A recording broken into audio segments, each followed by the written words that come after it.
কোথায় গেল? হিসেব চেয়ে অঞ্চল তৃণমূল সভাপতিকে ঘিরে বিক্ষোভ তৃণমূল কর্মীদের। পশ্চিম মেদিনীপুর জেলা চন্দ্রকোনা ২ নম্বর ব্লকের ভগবন্তপুর গ্রাম, সেই গ্রাম পঞ্চায়েতে চাঞ্চল্য।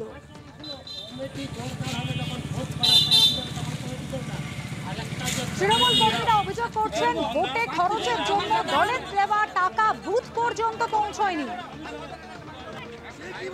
আর দলের ব্লক সভাপতির মদতেই গোটা ঘটনা ঘটেছে।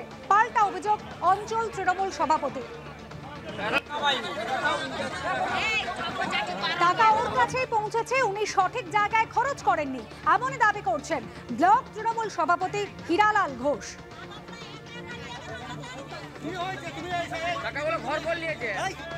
বিষয়টা হচ্ছে, ওনাকে আমরা ঘিরেছিলাম রাস্তায় অনেক আগে। ওনাকে আমাদের যে অঞ্চল কমিটি, বর্তমান যে আমাদের ব্লক সভাপতি যে ভোট পরিচালনা চেয়ারম্যান পরিসীমা খানকে করেছিলেন, উনি ভোট পরিচালনা করেছেন এবং ওনাকে ডেকেছিলেন যে আমরা ইলেকশন করবো, ইলেকশনের টাকা পয়সা আমাদের চাই, যে ফান্ডের টাকা আছে। উনি একবার আসেননি। তাকে বললাম যে আপনাদের যে আমাদের যে ফান্ডের টাকাটা আছে, অঞ্চল কমিটি সমিতির সভাপতি, যে টাকাটা আমাদেরকে দিতে হবে এবং যে টাকাটা খরচা হয়েছে ভোট চলাকালীন, যে টাকাটা লোকের কাছে ধার করে এসে লোককে ধার পরিশোধ করবো, টাকাটা দিতে হবে। এলাকায় আমাকে কেন্দ্র করে একটা বিশৃঙ্খলা তৈরি করার চেষ্টা করে। আমি যেটা বুঝতে পারলাম যে বর্তমান সভাপতি চন্দ্রকোনা 2 ব্লকে, তিনি বিভিন্ন অঞ্চলে বিভিন্ন জায়গায় বিশৃঙ্খলা তৈরি করে যাওয়ার চেষ্টা করছেন। একই পদ্ধতিতে আমার ভগবন্তপুর 2 নম্বর অঞ্চল, যেটা একটা সুষ্ঠু অঞ্চল, 2011 সালে পরিবর্তনের পর থেকে এটা ভালোভাবেই অঞ্চলটা চলছে এবং ব্যাপক সংখ্যক প্রত্যেকটি ভোটে লিড দেয়। সেই অঞ্চলে একটা ডামাডোল পাকাবার চেষ্টা করেছিল, কিন্তু আমি সঙ্গে সঙ্গে সেই বিষয়ে দলকে আমি অবগত করি। মানে আমাদের বিধায়ক সাহেবের হাত দিয়ে টাকাটা এসেছিল। বিধায়ক সাহেব যাদের কাছে টাকা দিয়েছিলেন তারা সবাই বাড়িতে মজুত করে রেখেছে। যারা দেয়াল লিখেছে, এই ভোটে যারা পরিশ্রম করেছে তাদের হাতে টাকা পৌঁছায়নি, এবং সেটা নিয়ে খুব স্বাভাবিকভাবেই সর্বস্তরের কর্মীদের মধ্যে রয়েছে। এখন ওনাকে ডেকে ব্লক পার্টি অফিসে ডাকলে ওনাকে পাওয়া যায়নি। এই ব্যাপার নিয়ে অঞ্চল পার্টি অফিসে ডাকলে পাওয়া যায়নি, কোনো কর্মসূচিতে দেখা যায়নি। উনি বিধায়কের খুব ঘনিষ্ঠ বলে উনি বিধায়কের কাছ থেকে ওই সমস্ত আর্থিক সুযোগ সুবিধা নিয়েছেন, অথচ দলের কাজে ব্যবহার করেননি। তার মাসুল যারা এই ধরনের নোংরামি করছে তাকেই গুনতে হবে, আমাকে দোষারোপ করে তো লাভ নেই। পশ্চিমবঙ্গ দিবস পালন ঘিরেও সংঘাত। বিজেপির উদ্যোগে রেড রোডে পালন করা হয় পশ্চিমবঙ্গ দিবস, আর পশ্চিমবঙ্গ দিবস পালন করা হয় রাজভবনেও। শ্যামাপ্রসাদ মুখোপাধ্যায়ের মূর্তিতে মাল্যদান করে পশ্চিমবঙ্গ দিবস পালন করলেন বিরোধী দলনেতা শুভেন্দু অধিকারী। এবছরই রাজ্য সরকারের তরফে পয়লা বৈশাখকে পশ্চিমবঙ্গ দিবসের স্বীকৃতি দেওয়া হয়েছে। গত কয়েক বছর ধরে 20শে জুন পশ্চিমবঙ্গ দিবস হিসেবে পালন করে আসছে বিজেপি।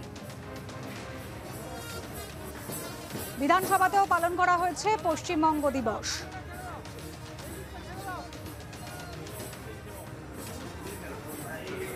উনিশশো 1947-এর 20শে জুন পশ্চিমবঙ্গ বিধানসভায় আজকের দিনে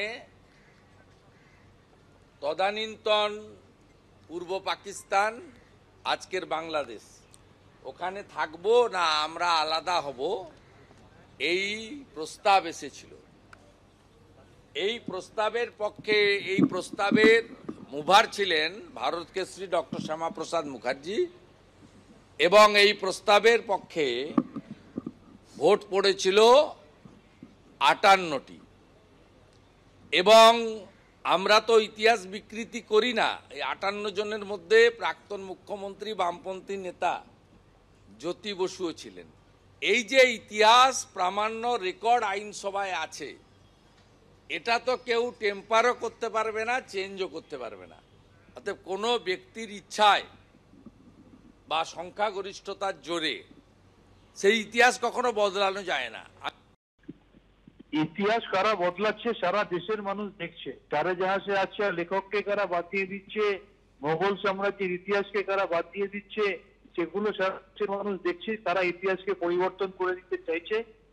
অন্যদিকে রাজ্যের নির্বাচিত সরকারের সাথে বিরোধিতা করে রাজ্যের সাংবিধানিক প্রধান বিজেপির অঙ্গুলি হেলনে গায়ের জোরে যেভাবে কাজকর্ম করছেন, এগুলো বিজেপির তল্পিবাহকতার সামিল।